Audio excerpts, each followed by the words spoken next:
As enchentes no Rio Grande do Sul, que devastaram o estado no ano passado, ainda deixam cicatrizes. No total, 184 pessoas perderam a vida e 25 seguem ainda desaparecidas, com 478 cidades afetadas e 96% do território do estado foi atingido. A tragédia mobilizou equipes de resgate e esforço de reconstrução. Para você que está acompanhando pela TVC, tá vendo as imagens dessa tragédia que ficou para a história, né? E como eu disse no texto, ainda deixa cicatrizes. Aqui em nossos estúdios, eu estou recebendo o soldado Bernardes, do Corpo de Bombeiros do Rio Grande do Sul. O Bernardes nada mais é que o Arthur Bernardes, treslagoense, que trabalhou. Arthur, primeiramente, obrigado por ter aceito o meu convite, cara. Meu amigo, e que orgulho, viu? Você estar lá. Pra gente começar, como foi a sua experiência como militar? Você se formou lá no Corpo de Bombeiros e já encarou essa tragédia? Bom dia, Israel. Agradeço pelo convite, pela oportunidade do Grupo RCM aqui, de poder explanar algumas coisas. Fico lisonjeado, né, de estar aqui hoje na minha cidade natal, poder retratar tudo o que aconteceu, uma experiência em outro estado, né, uma tragédia que assolou aí várias pessoas e foi um marco aí na história do Brasil. Em 2022 eu desembarquei em Porto Alegre, tinha passado no concurso. Em 23 eu me formei em julho. E aí, as enchentes no Rio Grande do Sul, em alguns setores lá, principalmente na região do Vale do Caí, ela acontece frequentemente ali. Porque são cidades ali, à beira do rio ali, construções, e é uma característica do estado lá, né? E aí, logo que eu me formei, ali em setembro, mais ou menos, de 23, a gente já enfrentou uma enchente ali, uma chuva que não é considerado para nós aqui uma chuva alta, só que lá volumétrica e acaba atingindo as casas lá. E aí eu comecei a me deparar com isso e as pessoas diziam, não, isso daqui é um trabalho que a gente sempre faz, né? E aí eu fui começando a conhecer o trabalho do Corpo de Bombeiros lá, fui encarando, fui trabalhando. E aí no final do ano a gente tem uma operação verão lá, que a gente vai pra praia, né? Os militares, os guarda-vidas. E aí quando a gente voltou da operação verão, tinha a previsão de chuva, só que ela tava excedendo em alguns pontos só, né? Só que aí, de repente, a estimativa começou a subir, e aí nós entramos em sinal de alerta, e aí ela só subia e não abaixava mais. Aí foi onde o estado começou a se movimentar, e a gente começou a ser avisado, olha, realmente vai acontecer alguma coisa gigantesca. Não sabia das proporções, lógico, né? Mas que seria um trabalho diferente. Escalas, já começaram a montar escalas diferentes. Nisso o Corpo de Bombeiros foi muito bem. Tudo que pôde prever, fazer uma prevenção, pra gente poder trabalhar da melhor forma possível, foi feito, né?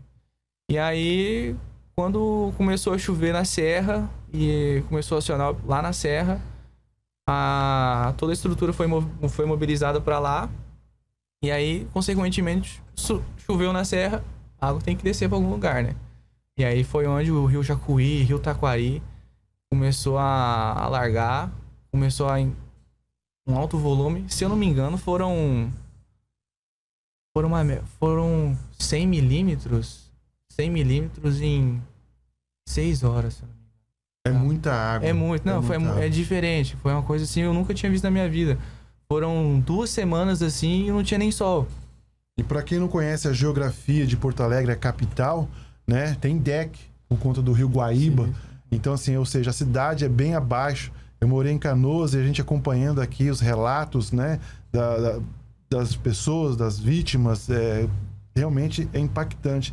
Conta pra gente aí qual que foi o maior desafio para os militares do Corpo de Bombeiros e para sua equipe.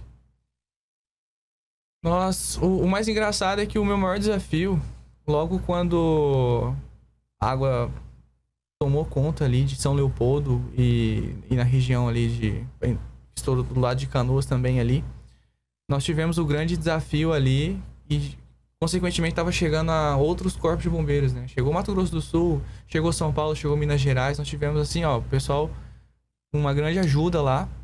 E nesse momento à noite, a equipe do Mato Grosso do Sul tinha acabado de chegar em São Leopoldo. E a gente tinha que resgatar um senhor de idade que tava um risco iminente lá. Eu não me lembro agora se era infarto ou se ele era pressão alta, algo do tipo. Ele tava passando muito mal. E ele tava no segundo piso de uma casa. E aí eu recebi a ordem de atravessar lá o São Leopoldo, buscar ele, que tinha que levar ele pro hospital, pro helicóptero buscar ele. E aí eu ombreei essa missão junto com o Corpo de Bombeiros do Mato Grosso do Sul, né? Então eu, do Mato Grosso do Sul... Quis o destino que você trabalhasse com eles lá. Com os militares, os irmãos de farda da sua terra natal, hein? Isso daí. Que coisa. E aí o maior desafio nosso foi esse, porque quando a gente saiu de São Leopoldo pra poder ir pro outro lado, tinha uma linha do trem.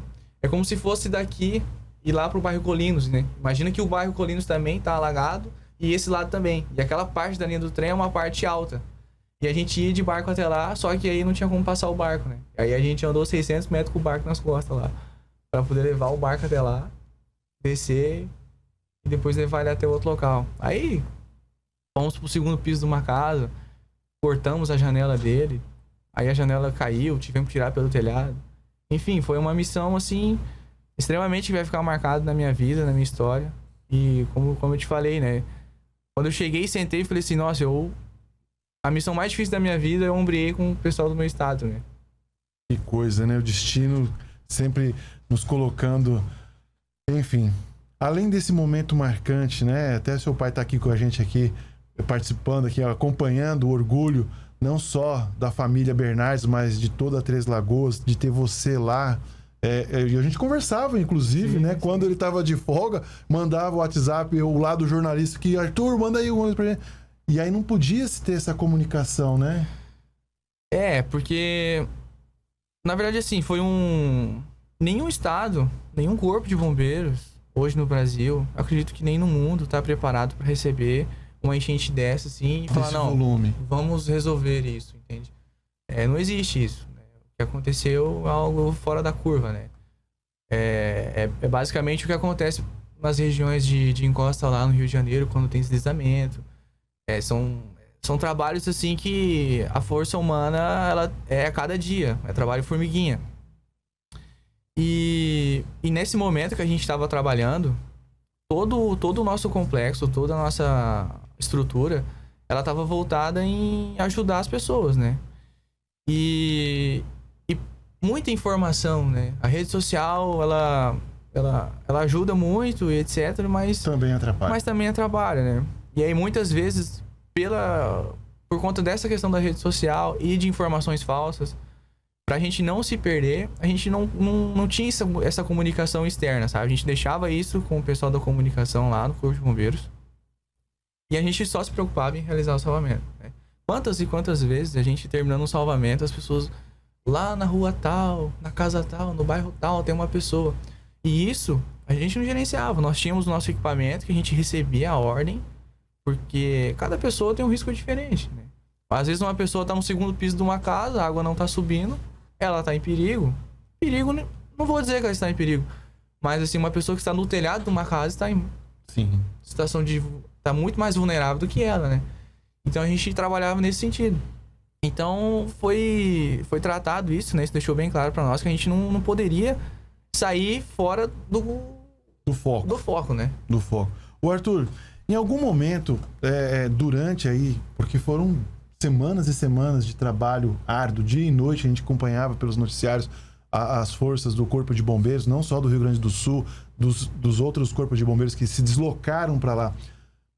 No período que você era de folga, você já trabalhou já há um tempo, aí falou, agora vai para casa descansar.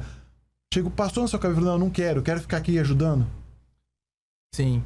É que um fato assim que eu achei muito estranho é que depois que passou a primeira semana, o tenente falou assim, Bernardes, vai pra casa, descansa, e aí tu te apresenta amanhã cedo aqui.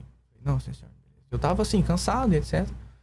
Eu cheguei em casa, aí eu tava... Em 2 horas, assim, eu tava com 40 graus de febre. E aí, mal, consegui dormir assim, acordava, dormia, acordava. E aí eu acordei de madrugada, de novo, febre de novo, tomei outro remédio. Fui acordar 6 horas da manhã. Acordei assim. Quando eu percebi que, tipo assim, eu realmente tenho que ir lá trabalhar, assim, ó. Eu não sentia mais nada, entende? É difícil explicar, assim. Acho que a pressão psicológica, tudo que a gente passa. E nesse momento eu também tinha sido afetado, né? A minha casa ela foi alagada, né? Ela foi alagada quando eu tava em outro lugar, né? Eu tava fazendo um salvamento acho que a 10 quilômetros de lá. E a informação é que o Dick, ali de São Leopoldo, ele ia conseguir sustentar. Só que aí, acho que não deu certo, uma bomba quebrou. E aí começou a alagar São Leopoldo. E aí quando eu tava lá terminando o salvamento, eu vi no nosso equipamento que a gente tinha que se deslocar pro centro de São Leopoldo. E que tava começando a ter região de alagamento lá. E aí saiu o nome da minha rua. E aí saiu o meu numeral, né? Eu falei, poxa, a minha casa tá sendo alagada agora. E aí a gente terminou a missão. Eu tive que continuar nesse local. Aí depois de 2 horas eu fui lá. E aí quando eu cheguei já tava tudo. Metade, já tinha entrado 1,5 metro na minha casa. Muito bem, para você que está chegando agora, eu estou conversando com o soldado do Corpo de Bombeiros do Rio Grande do Sul, Arthur Bernardes, porque ele é de Três Lagoas, né? Mora já tá 3 anos? 3 anos. 3 anos no Rio Grande do Sul e atuou diretamente nas enchentes que completaram aí um ano. Arthur, muito orgulhoso. Só para fazer um ponto aqui que me chama a atenção, até conversava com o teu irmão Thiago, falei, olha só, né? Eu conheço o Arthur das piscinas, da natação, um grande atleta da natação, e a sua primeira missão realmente foi enfrentar a enchente, hein? Além da coincidência que você fez um trabalho de salvamento junto com os militares do Corpo de Bombeiros de Mato Grosso do Sul, uma das maiores tragédias quis Deus que fosse nas águas. Isso. Rapaz. Arthur, obrigado, cara. A gente podia ficar aqui amanhã tudo conversando, mas você tem compromisso aí pra acompanhar. E tá de férias, hein? Tá de férias. Tá de férias. Fica aqui em Três Lagoas até quando? Até terça-feira. Muito bem, a gente conversa depois então.